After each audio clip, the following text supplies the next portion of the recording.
Now, as howling winds echo across the snow-covered reaches of the wild Northwest, the Quaker Oats Company, makers of Quaker Puff Wheat and Quaker Puff Rice, the delicious cereal shot from guns, in cooperation with the Mutual Broadcasting System, present by special recording Sergeant Preston of the Yukon. It's Yukon King, swiftest and strongest lead dog of the Northwest, breaking the trail for Sergeant Preston of the Northwest Mounted Police in his relentless pursuit of lawbreakers. And King, on you, Husky! Gold discovered in the Yukon. A stampede to the Klondike in the wild race for riches. Back to the days of the gold rush. And the adventures of Sergeant Preston and his wonder dog, Yukon King, as they meet the challenge of the Yukon.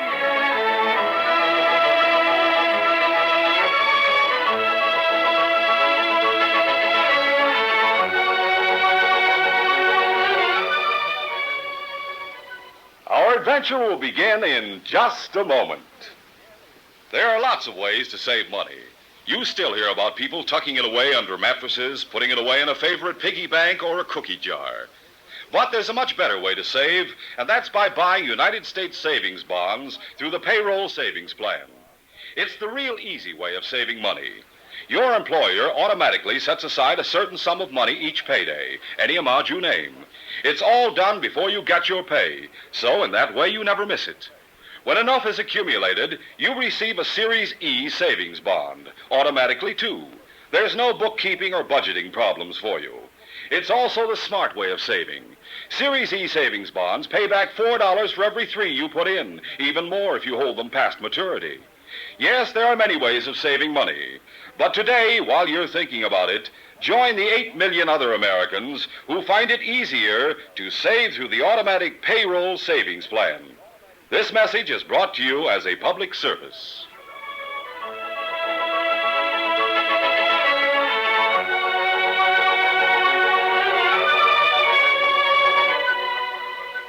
Sergeant Preston of the Northwest Mounted Police had been summoned to the inspector's office at police headquarters in Dawson City. The sergeant listened intently as the inspector spoke. Sergeant, there have been several robberies and a murder in the vicinity of Selkirk. The constable telegraphed for help, saying that a strange bandit gang is operating in that territory, terrorizing the people but leaving no trace. I want you to take King and go down there as soon as possible. Yes, sir. I noticed you say strange gang. What do you mean by that, Inspector? The members of the gang wear white robes every time that they strike. Their heads are covered by white hoods. They've become known as the Ghost Riders. I see. That's interesting. How soon can you start for Selkirk? Within an hour, sir. King and I'll do what we can to help bring in the Ghost Riders. Goodbye, sir. Come along, King. Later, in Selkirk, the constable sat in his office facing several townsmen who had come in to discuss the situation. Judge Sparks spoke in a rather rasping voice. Constable, as town banker here in Selkirk, I, for one, demand we have more protection against the bandits known as the Ghost Riders. Mr. Sparks, I admit that gang has me stumped. But I've sent to headquarters for help, and I'm sure in time the Ghost Riders will be caught. How many men are they sending you, Constable? One. One? Now, just a minute, Sparks. Let me have a word, will you? What can you say that I haven't said, Luke Coach?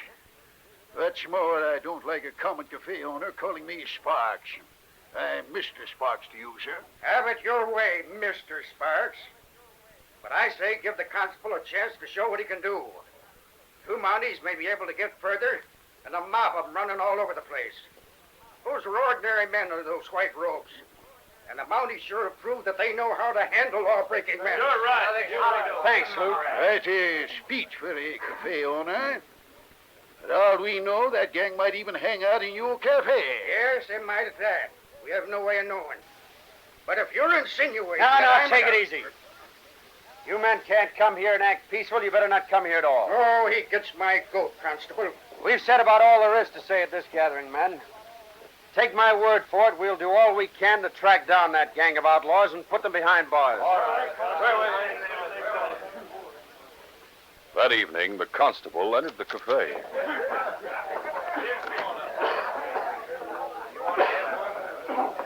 As he walked slowly through the crowd, he looked around for Luke Coates, the proprietor.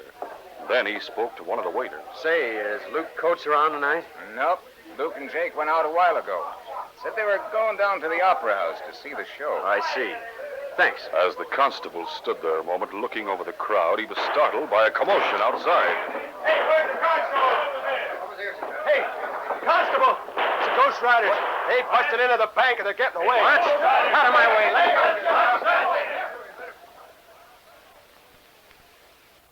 It was the following morning that Sergeant Preston and King arrived in Selkirk, went directly to the constable's office.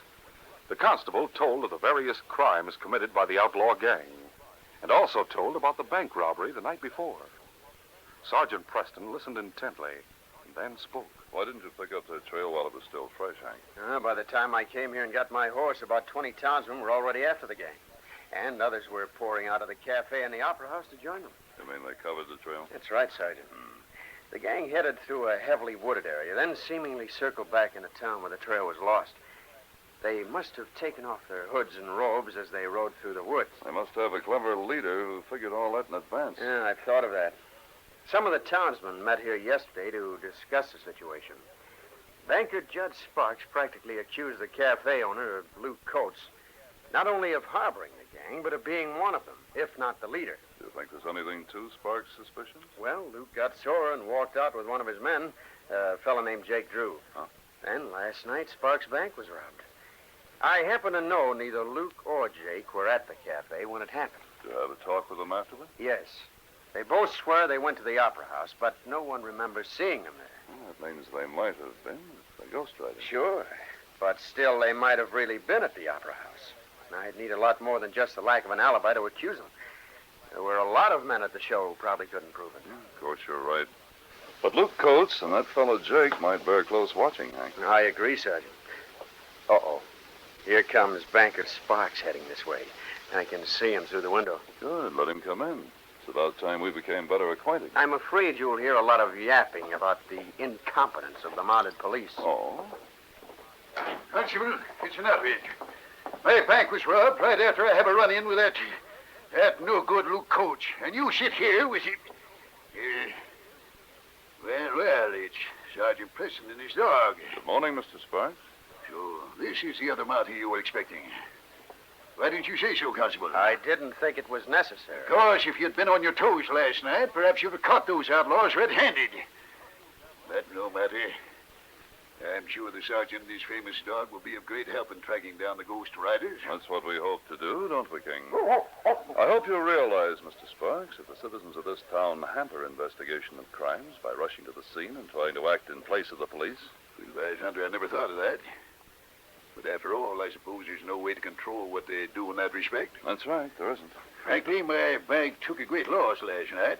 Close to $20,000. And if you'd pay more attention, Constable, to the actions of Luke Coates, maybe you'd soon solve these crimes. Careful, Mr. Sparks. Making accusations can get you into trouble. I'm not accusing him. But I have a right to state my opinion. Maybe, but it isn't wise to cast suspicion upon another person without proof. If Luke is mixed up in this affair, we'll find out before long. But if the Ghost Riders manage to circle back and lose themselves in the crowd each time, how do you expect to trail them? They may be able to cover their trail from the police by that method, Mr. Sparks. But a well-trained dog like King won't be confused by it. He'll still be able to pick out their scents. Well, is that a fact? I didn't know that before. Didn't you? Hank? If you don't mind, I'm going to the cafe and eat, then we'll make what plans we can toward finding the Ghost Riders. Let's go, King. I'll see you again, Mr. Sparks. Judge Sparks followed Sergeant Preston and King out of the constable's office. The banker stood a moment watching the Mountie and dog as they walked toward the cafe, and then he hurried to the bank. That noon, Judd, as usual, took the place of one of the tellers when the man went to lunch. By the time the bank was ready to close, 4 men who at various times during the afternoon had sauntered back to Judd's office unobserved were sitting across from Judd's desk as he spoke. My plan to have one of you stroll in every noon while I'm at the teller's window works out fine. It's a good way to tip you off when I want to meet with you. Sure is. What do you want to see us for this afternoon, Judge? Yes, this, Joe. The Mountie who was sent here to help the constable, he's Sergeant Preston. Say, he's dynamite. Yeah, we'll have to be careful. That's right. We'll have to be very careful. He has that famous dog of his with him. Who's afraid of a dog? Wes, something Preston said drew my attention. Yeah? What? He said a well-trained dog like his won't be fooled if our trail is covered by the tracks of many others. The dog still follows the scent. Well, I know something about dogs, Judd. You'd have to get that dog to the scene to pick up the scent before the others got there. Of course, if Preston does get him there when we pull our next job, it might be bad for us. Hey, Judd, didn't you say you got them suspecting Luke Coates and his friend Jake Drew? Yes, they don't admit it, but I'm sure those two muddies will be watching Luke and Jake. Do you still intend to grab the mine payroll at the express office tomorrow night? Of course. You all have your robes and hoods and your saddlebags. We'll meet in the grove behind the express office at 8 o'clock. Put on the robes, then we'll move in and take that payroll. Yeah, but what about Preston and the dog? I've thought of that, man. But somehow we have to lay our plans in such a way that by tomorrow night, Sergeant Preston's dog, King, will be missing for good.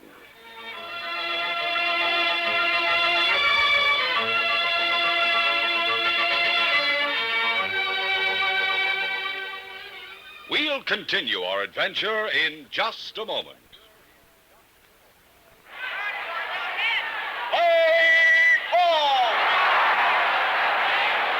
Say, have you had the thrill lately of being right there in the ballpark when the leadoff man steps up to the plate? Have you been there to see the star players in person, see them wallop home runs, see the exciting double plays? Well, don't miss the fun another day. Come out to the ball game as guest of a major or minor league team. Walk right through the gate free if you are 12 years or younger and bring mom or dad or another paying adult. Yes, you can get a free baseball ticket. No mailing, no waiting. It's right inside a package of Quaker puffed wheat or Quaker puffed rice or Muffet shredded wheat. Or buy Quaker Pack 10 and get 2 free baseball tickets. Names of teams and dates are on every ticket.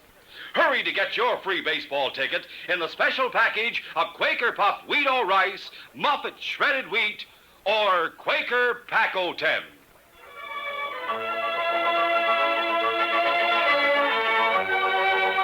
Now to continue. The following afternoon, Judge Sparks made it a point to intercept Sergeant Preston and King as they walked along the main street. Well, King, we'll go back near the cafe for a while. Okay, Sergeant. Sergeant Preston.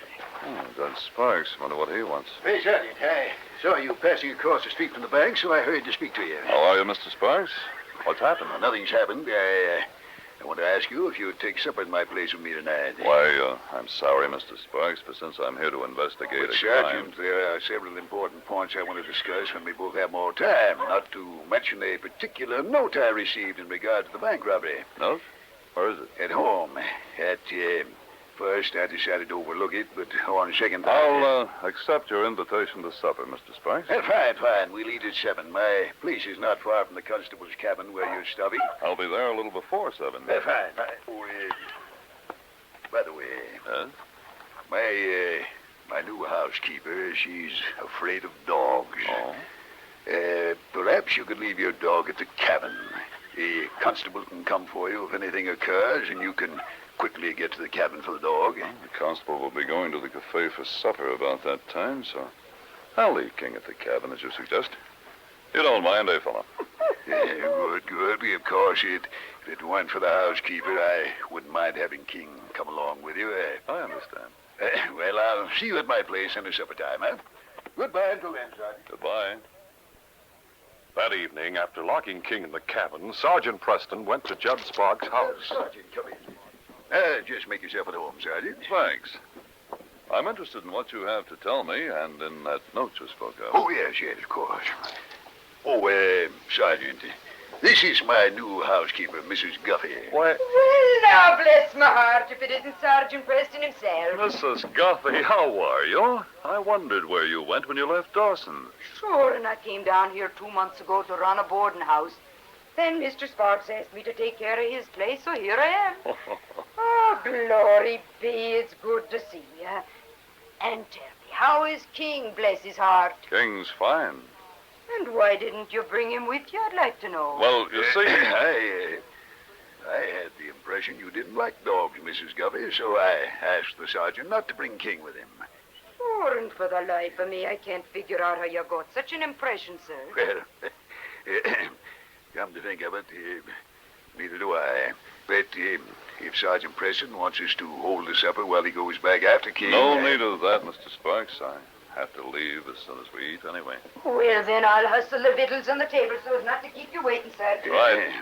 Now, Sergeant, about that note. Oh, yes. Yeah, here it is. Now, look.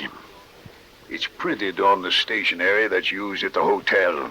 The hotel connected with Luke Coates' Cafe. Anyone could have access to that paper. Let's see. Mr. Sparks, we're not through with you yet. Maybe we'll get you along with more of your bank's money next time. The Ghost Riders. Yeah. This note's very interesting. You nervous about the threat it contains? No, I am not. I feel sure the Luke Coates is behind it.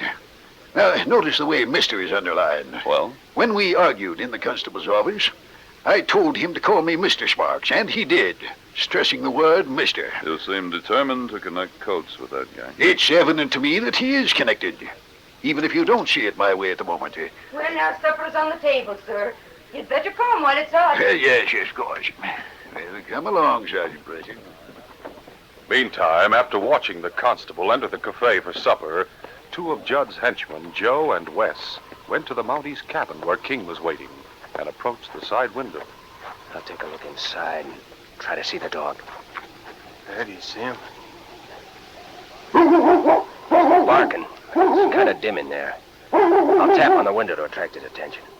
Get your gun ready. Yeah, all right. I'm ready. Oh, now I see him. Look, just inside the window. Let him have a bullet, quick. He's jumping around in there. I'll try a shot. That did it. I saw him drop down below the window. Let's duck up the back way, then we'll join the crowd that'll gather here in a few minutes. Come on, let's get going. After a quick supper, Sergeant Preston made his excuses and left Judd Sparks' house, heading for the cabin to get King. As he went up the street, he met the constable who had just come out of the cafe. Hello, Hank.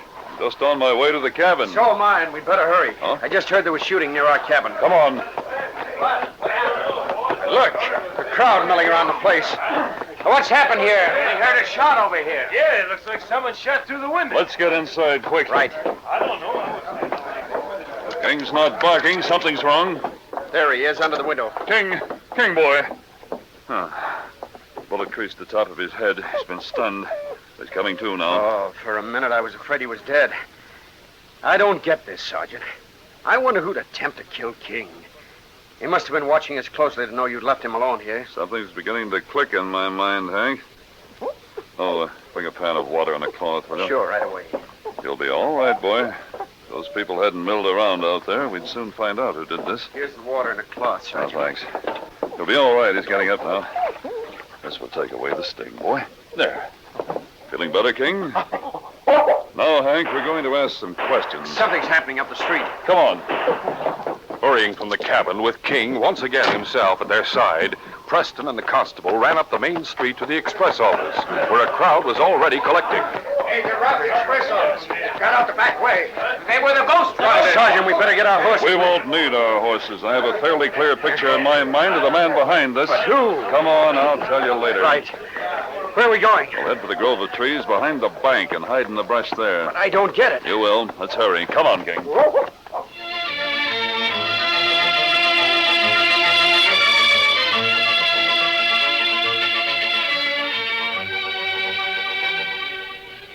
We'll continue our adventure in just a moment.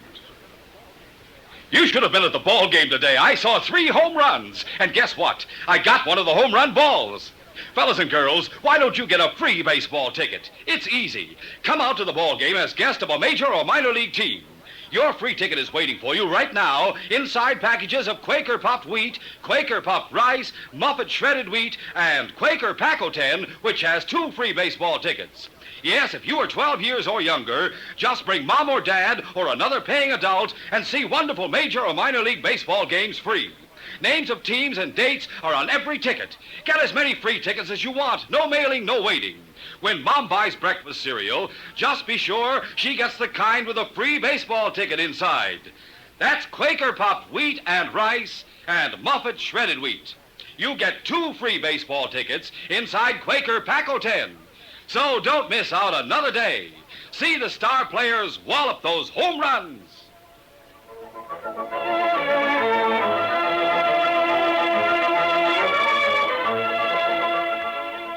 Now to continue. A short time later, the 2 Mounties and the dog were hidden in the tall brush back in the grove. Follow their usual plan. They'll circle back to town, so I expect they'll soon be here. You mean the Ghost Riders, huh? Yes, I expect they'll come to this grove one at a time after they mix with the crowd. What's the angle? Judge Sparks invited me to supper. He suggested I leave King at the cabin, saying his housekeeper didn't like dogs. Well? She turned out to be a woman I knew in Dawson, a Mrs. Guffey, who definitely does like dogs. She said she never gave Sparks any such idea. But maybe he really did think... That isn't all. He's tried in every way to get us to suspect Luke Oates. He tried too hard, it seemed to me. I know. When I came to your office yesterday, he said if the Ghost Riders managed to circle back and lose themselves in the crowd each time, how do we expect trailing? And you think Judd is with that gang? Yes, I do, but we'll soon find out for sure. Quiet, King. Someone coming. As the 2 Mounties and the dog watched from their hiding place, a man rode into the grove and stopped. He dismounted and went to the back door of the bank, which opened into Judd's office. That isn't Judd Sparks. No, but look. He let himself in with a key. But how can we get proof? Quiet. Here comes another one. That's Judge Sparks. Once more, the 2 men and King watched quietly as Judd went into the back door. Then the constable became impatient. What are we going to do to find Wait out? until the rest get here, and then we'll act. I'm sure now we're watching a gathering of the Ghost Riders in Sparks' office. The Mounties waited until 3 more had left their horses in the grove and entered the back door. Then the constable spoke. From all reports, there were 5 in the gang, Sergeant. That means they're all in there. Hank, I figure they haven't had time to get rid of their robes and hoods. That means they discarded them as they rode and put them in the saddlebags. Now we'll do some searching. Come on. Right. Quickly, the 2 Mounties went from horse to horse, finding in the saddlebags of each the white robes and hoods used by the gang. Then Preston spoke. His pictures are right. The Ghost Riders are gathered in Judge Sparks' office. They're 5 against 2. And desperate killers. Get Coates and a few of his men. Bring them here, Hank. And we'll move in on that gang. Right. Within a short time, the constable returned with Luke and the others. Without going into details, Preston told them he was sure the Ghost Riders were in the bank and told of a plan to capture them. Meantime, inside Judd's office, Judd and his men were having a discussion. Judd, I say divvy the payroll money right now. Sure. All right. We'll divide it now. Put the check of bills on the desk here, Wes. With pleasure. Hey, what's that? Somebody's at the front door. I'll open the office door into the bank. Put that money sack in the drawer of my desk. All right.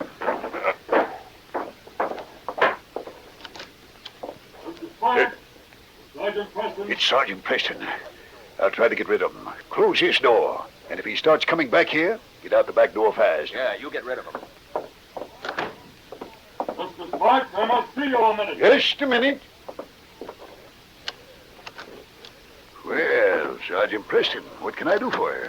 Let's step back to your office. I have a few things to say that'll be of interest. Why not just sit here and talk? My desk is cluttered with private papers. I don't need a desk, Mr. Sparks. I just want to say a few words to you where people passing by won't see us. Come on, we'll go back to your office. Meantime, inside the office, the others waited tensely. They heard the conversation between Judd and Sergeant Preston out front. When they heard steps coming toward the office, Joe exclaimed, Holy smoke, it's Preston, and he's coming back here to the office. What are we going to do now? We got to get out of here quick. Come on, head out the back door. Right. Come on, boys. Reed, show him. The constable and the posse. We're tricked. Don't give up. Shoot it out with When Sergeant Preston and Judd Sparks opened the office door to enter, the commotion started just outside the open back door, through which the other crooks had gone. What is it? What's that mob doing outside the back door? The game's up, Sparks. Oh, no. I'll fix you. As Judd grabbed Preston and struggled with him, Joe, one of the crooks, turned and ran back into the office, aiming his gun at the Mountie. Won't let them take me, Mountie. But the great dog King, just outside the door, saw the danger to his master, and with a growl of anger, leaped at Joe's gun arm. Take him up! This will calm you down, Sparks. Down, King. Down, boy. We got them all, Sergeant. Good. I'll have a look in this desk. Look. A sack of payroll money from the express office. Gosh, imagine Sparks being with the gang. Yeah, he sure had us all fooled. Look here. You can't prove it. Sparks, with that money sack stenciled with the express company name, not to mention the robes and hoods we found, we have proof enough. Wait a minute. Listen to me. We arrest you and your gang in the name of the Crown for robbery and murder. That dog, I thought he was dead. Oh, you did? So King picked out the very man who tried to kill him, eh? If you had killed him, my friend, I wouldn't be responsible for what I'd do to you. By thunder, Sergeant, it didn't take long for you and King to catch up with the Ghost Riders. They'll really be Ghost Riders after the law finishes with them, Hank. Well, let's get them to jail. This case is closed.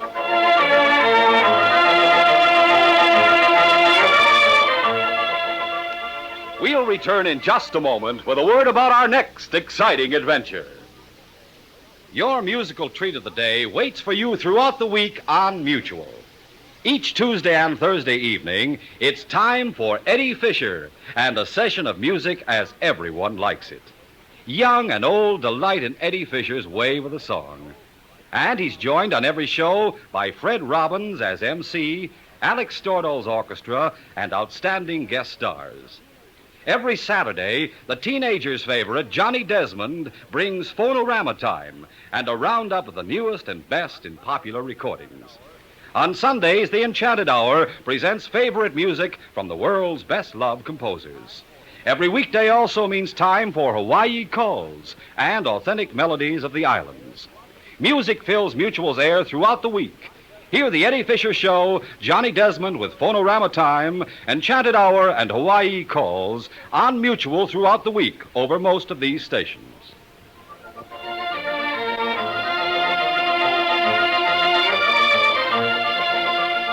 And now, here is Sergeant Preston.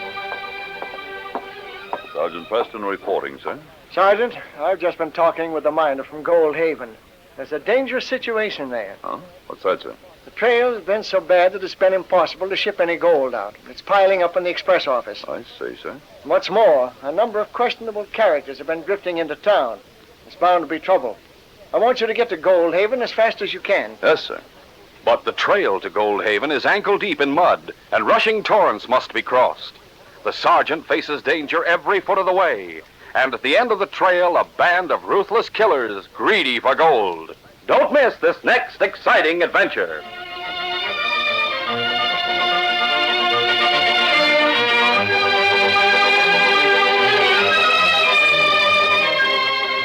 These Sergeant Preston of the Yukon Adventures are brought to you every Monday through Friday at this time by the Quaker Oats Company, makers of Quaker Puffed Wheat and Quaker Puffed Rice, the delicious cereals shot from guns. By special recording in cooperation with the Mutual Broadcasting System. They are a copyrighted feature of Sergeant Preston of the Yukon Incorporated. Created by George W. Trendle, produced by Trendle Campbell Muir Incorporated, and directed by Fred Flowerday. The part of Sergeant Preston is played by Paul Sutton.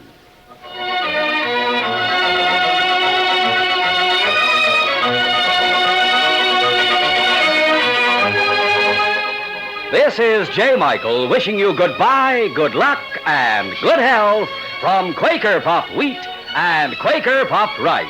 So long. This is Mutual, Radio Network for all America.